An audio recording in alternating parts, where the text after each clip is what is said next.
Shalom, Bapak Ibu yang terkasih di dalam Kristus, berjumpa kembali dalam STMJ edisi 2 Oktober 2022. Bacaan pada hari ini diambil dari Injil Lukas bab 17 ayat 5 sampai 10. Saya terkesan dengan ayat yang ke-6 yang bunyinya, "Jawab Tuhan, kalau sekiranya kamu mempunyai iman sebesar biji sesawi saja, kamu dapat berkata kepada pohon ara ini, terbantunlah engkau dan tertanamlah di dalam laut, dan ia akan taat kepadamu."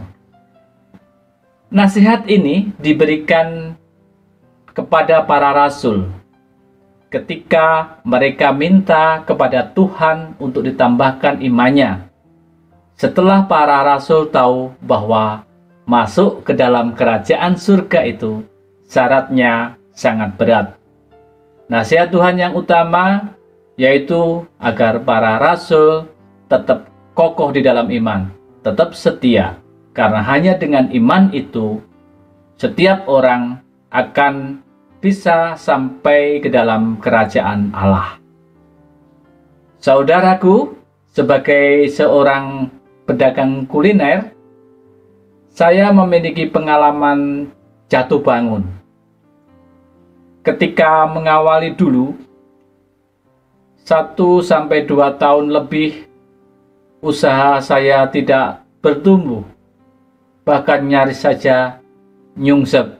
Di tahun yang ketiga, barulah usaha saya nampak pertumbuhan meskipun sedikit. Lambat laun, bertumbuh, akhirnya saya dapat menikmati hasilnya. Tetapi tahun lalu saya dihempas badai lagi, yaitu badai COVID, sehingga usaha saya selama 2 tahun tiarap. 2 tahun mengalami tiarap. Memang bukan hanya saya sendiri. Setelah pandemi mulai bersahabat, dilalah minyak goreng naik, sehingga bahan baku naik.